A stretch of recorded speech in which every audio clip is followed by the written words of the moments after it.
د ترکمنستان څخه په پاک افغان پوله تورخم د ایل پی جی یعنی لیکوډ پېټرولیم ګیس ګاډي پاکستان ته داخل شول. په دغه ټانکرو کې 650 کیوبیک ټن ګیس موجود دی، په کوم چې ولس انتهایی خوشحال دی.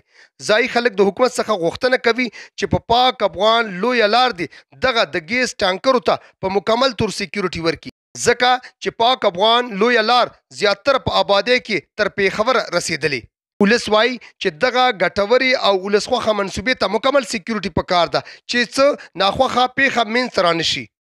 د ترانسپورټ یونین صدر حاجي ارباب افریدی او ځایي خلک خپل خیالات څه داسې څرګندوي. دا خو په 50-60 کیلومتر کې اوس موږ له راځي موږ ته ډېره غټه پیدا شوه. مخکې به 1800-2000 کیلومتر کې تفتان نه به را روان وو، نو دا چې کوم دی که نه موږ ته به ډېرې ستونزې کېدې پکې او ګران به هم راته وغورځېدو.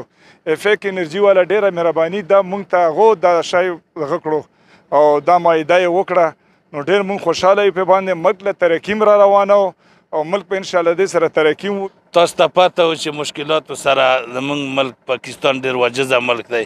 اوس چې کوم تیل راغلل یا کوم ګندم راغلل، کوم د هغه راغلل پی جي راغله، نو دغه باندې موږ ډېر زیات خوشحال یو، ځکه چې یا خو بې ارزاني پکې راشي، بل تا هغه بشي. موږ په لیار باندې 18-2000 کیلومتر وو، اوس 50-60 کیلومتر، نو چې ارزاني راشي دا غریب و امیر ټول په خوشحاله وي.